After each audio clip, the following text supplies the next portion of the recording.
Hi, my name's Sax Gal. I just want to first off praise Yahweh and Yeshua, my Redeemer.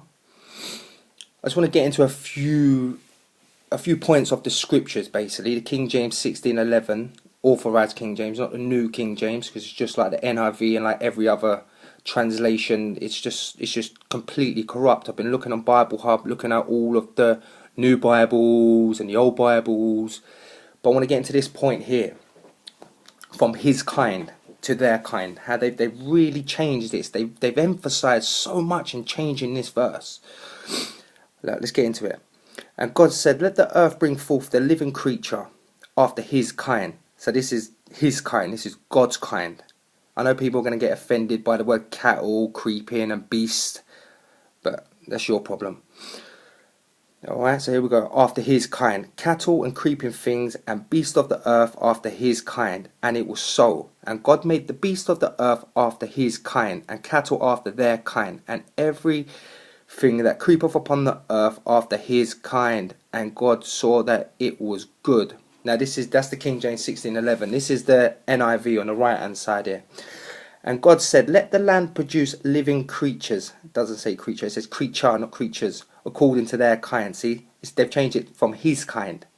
Livestock creatures that move along the ground, and wild animals, each according to its kind. See, they've completely changed the whole verse, the whole meaning, the understanding. You read the NIV and most translations other than the King James 1611, none of it makes sense.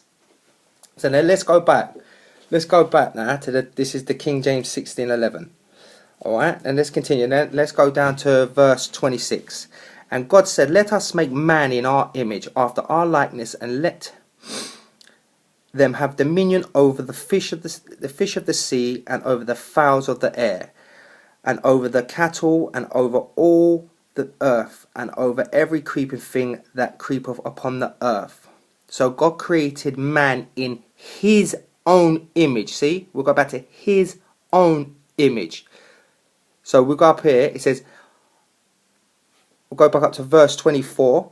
It says, and let the earth bring forth the living creatures after his kind. Now you go to the NIV, they change it to their kind. See, and we'll go back down here to verse 27 of the King James.